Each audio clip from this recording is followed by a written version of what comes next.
Welcome to Crawlspace. I'm Tim here today with Jennifer and Lance. This series of Crimes the Occult is very exciting. Jen, can you tell us a little bit about what our listeners are about to hear?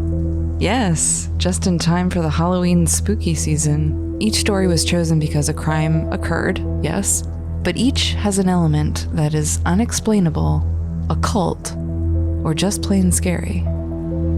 Each one of us takes one of these stories, we narrate it, and we present it to you all for your listening pleasure. Think of them as bedtime stories to give you nightmares. And here's Tim bringing you the story of the willing abductee.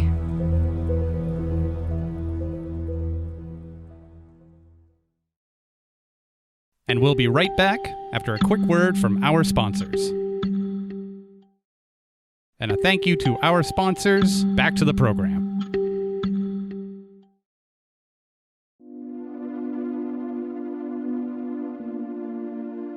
In 1980, Granger Taylor tacked this note to his mother's bedroom door and disappeared into a bright autumn day. He was never heard from again. Dear Mother and Father, I've gone away to walk aboard an alien spaceship, as recurring dreams assured a 42-month interstellar voyage to explore the vast universe and return. I'm leaving behind all my possessions to you, as I will no longer require the use of any. Please use the instructions in my will as a guide to help. Love, Granger.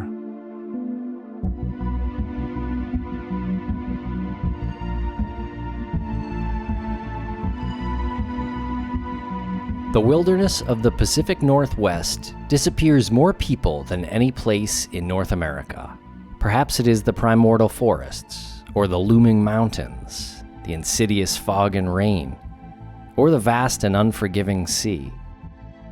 Something about this landscape makes the prospects of getting lost all too inevitable, and the stories of those who go missing from this region all too familiar.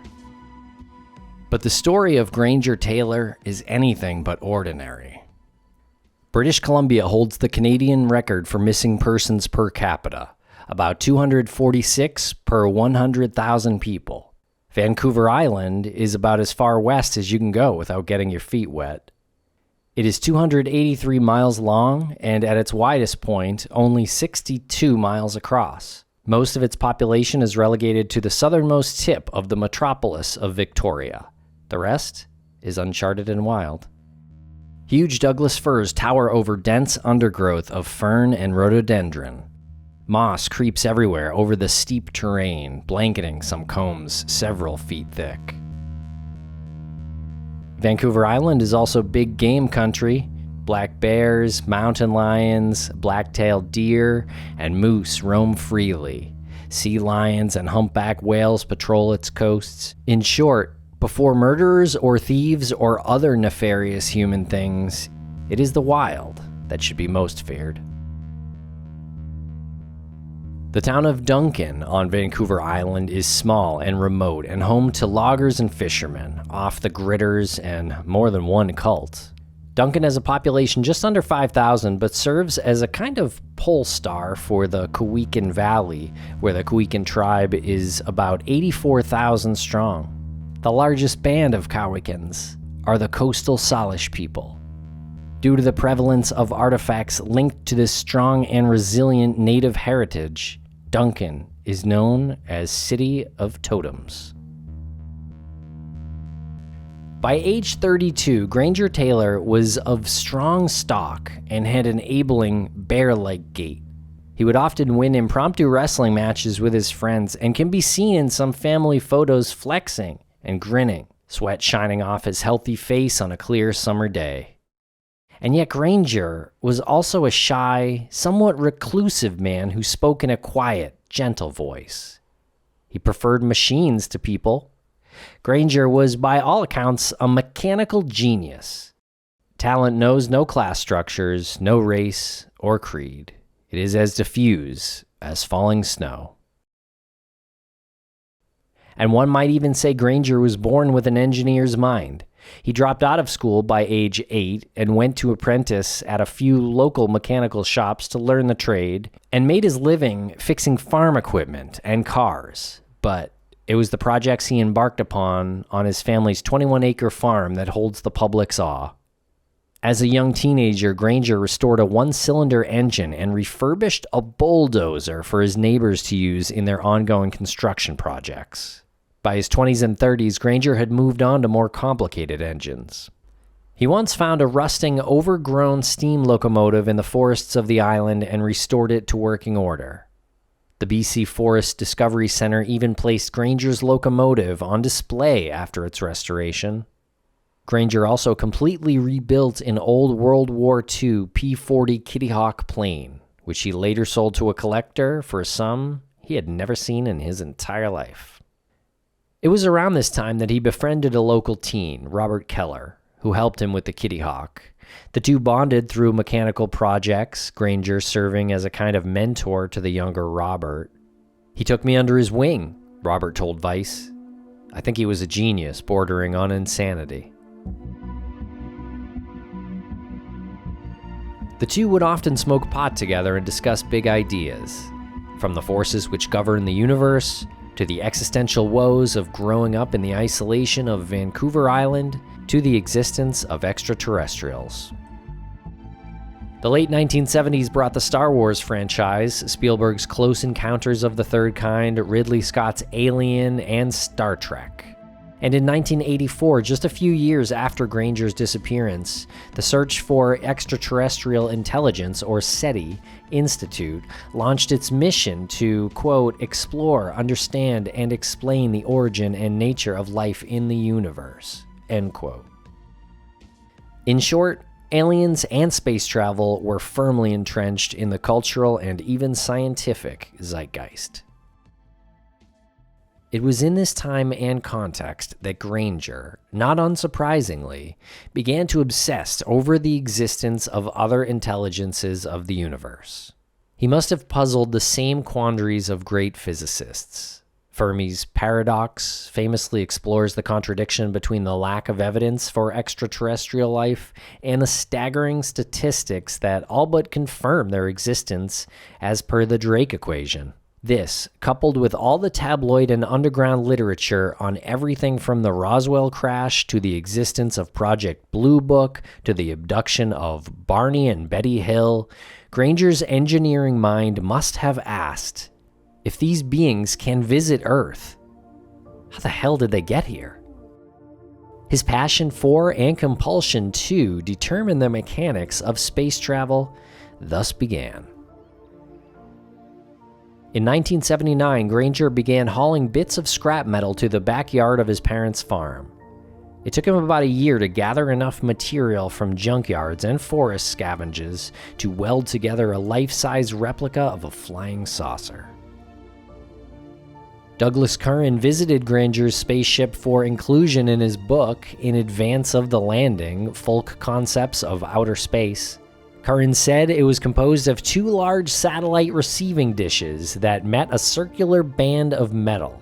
It stood upon a kind of tripod above the grass, and inside, Granger outfitted the spaceship with a wood-burning stove and chimney, a TV, and a couch.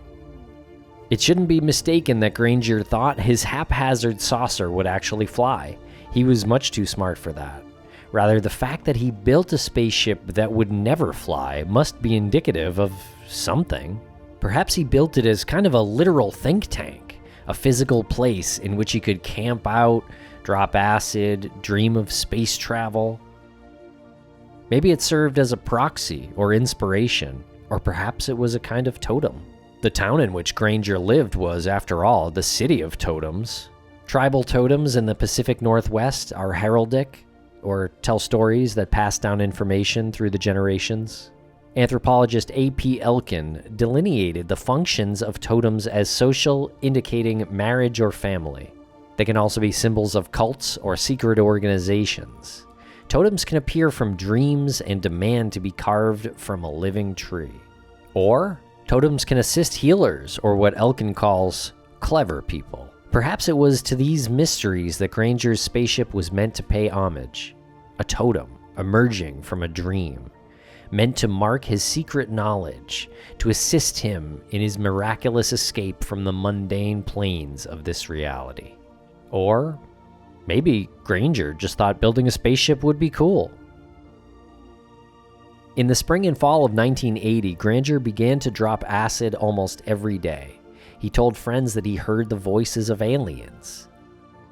And this may sound strange, but there are many who believe that the one constant in the universe is mind, or consciousness. Thus, it is in states of altered consciousness that may allow you to communicate with higher dimensional or beings of higher intelligence. So did Granger drop acid and start hearing the beings speak to him? A mere trick of auditory hallucination? Or did he drop acid to alter his consciousness so that he may hear the voices more clearly? Tune the antenna, so to speak. Bob Nielsen, one of Granger's friends, told the Times Colonist that a month before he disappeared, Granger claimed to have direct contact with alien beings. He lay there and got mental communications with somebody from another galaxy, said Bob. He couldn't see them. They were just talking to him and his mind. Another friend told Vice that Granger didn't speak of bad acid trips or side effects of taking the drug so frequently. This friend said that many in Granger's circle commented that he spoke frequently about going into outer space and of being in some kind of mental contact with an alien. They say he was so matter-of-fact about it that they were too. He told them he would be leaving soon, a day or two before he did. They all seem to accept that Granger has done what he said he was going to do. Quote, he has a reputation for being honest, and after checking it all out, I think so too. End quote. The month of November is a bit of a mystery in Granger's life. We don't know much of his preparations, if he wrote packing lists for space, or how he handled the sorting of his estate and affairs. What we do know is that on the morning of November 29th, 1980, Granger left a note on his mother's bedroom door. On the back of the note was a hand-drawn map of Waterloo Mountain, a modest 3,400-foot mountain about 23 miles away from the Taylor farmstead near Semenos Lake. We're going to play the recording of Granger's note one more time so that we can better unpack it. Dear Mother and Father, I've gone away to walk aboard an alien spaceship, as recurring dreams assured a 42-month interstellar voyage to explore the vast universe and return. I'm leaving behind all my possessions to you, as I will no longer require the use of any. Please use the instructions in my will as a guide to help. Love, Granger. Granger leaves all of his possessions behind, reminiscent of Chris McCandless in his famous journey into the wild, only to meet a grisly death by a slow starvation and eventual poisoning. The note directed Granger's family to his last will and testament, which is a curious document in itself. In the will, Granger crosses out the word funeral entirely and changes the word death to departure. He also explicitly states that he would be gone for 42 months. It's clear Granger planned to return. If we can point to anything common of eccentric geniuses, it is that numbers matter. Granger didn't denote the time he would be traveling in space as 3.5 years. He wrote specifically 42 months. So it is worth discussing the number 42. Most notably, the number 42 appears in Douglas Adams' seminal work of science fiction, A Hitchhiker's Guide to the Galaxy. It was first broadcast in 1978 as a radio program, which Granger might have listened to. According to Adams, 42 is the answer to the ultimate question of life, the universe, and everything. Over a period of 7.5 million years, a supercomputer spits out this number as the answer to a question lost in time and thus becomes meaningless. So, Granger's inclusion of 42 might have been a private joke. Yet, 42 is also an important number in mathematics. In 1966, Paul Cooper hypothesized that the quickest way to travel from, say, North America to China would be to burrow through the Earth in a tunnel. Through mad calculations of free fall and deceleration for a journey powered entirely through gravity, Cooper determined that such a journey would take 42 minutes. The same stands for travel through space-time, where space is folded and a tunnel is burrowed, the so-called wormhole. Cooper called such travel the gravity train. Perhaps Granger, too, would hop on the gravity train and take a ride that would last some unearthly measurement of 42. It is worth noting that in numerology, 42 is the number of a dynamic force that helps you achieve your intentions and ideals. It is also the number of family and home. So after 42 months, or 42 years, Granger would have achieved his mission in space and returned home. As of this recording, 43 years have passed, and Granger has yet to return from his journey among the stars.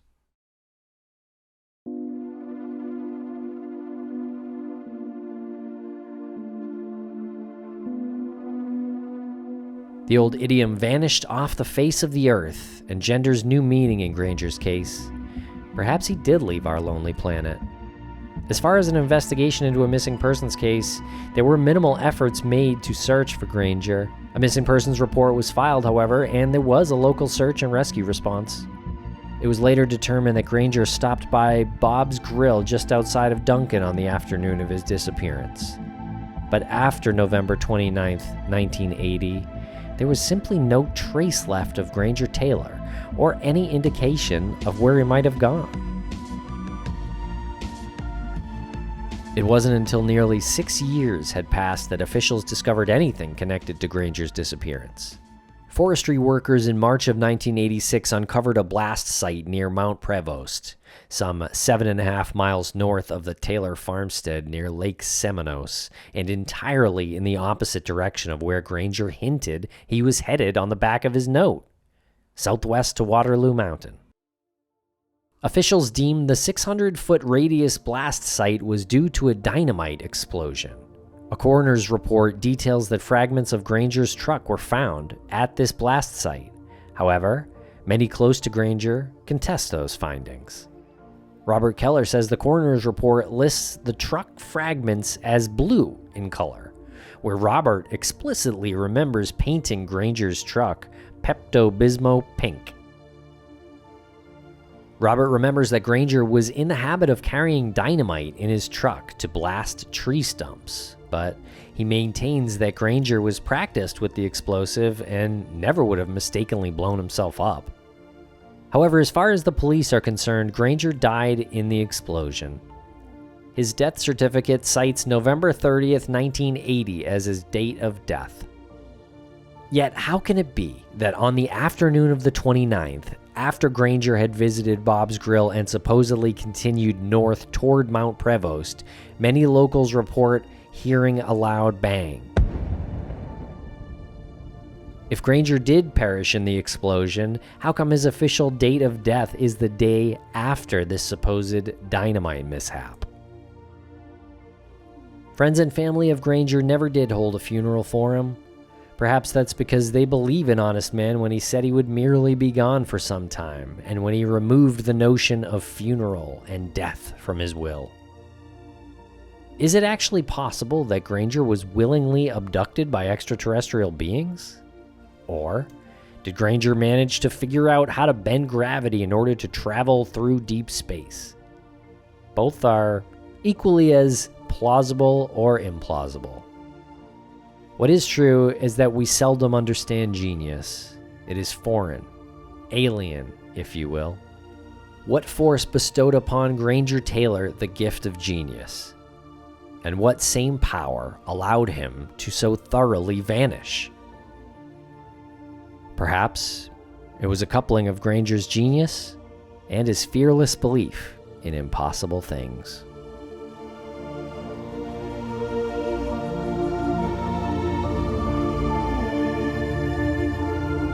This episode is part of the Crimes of the Occult miniseries and is a production of Crawlspace Media. Produced, written, and edited by Jennifer Amell. Narrated by Tim Pilleri. Granger's Note, voiced by Jen's college buddy, Creston Ketchum, who is actually from British Columbia. Please see the show notes for music credits. Let us know how you like this miniseries by rating and reviewing on Apple Podcasts.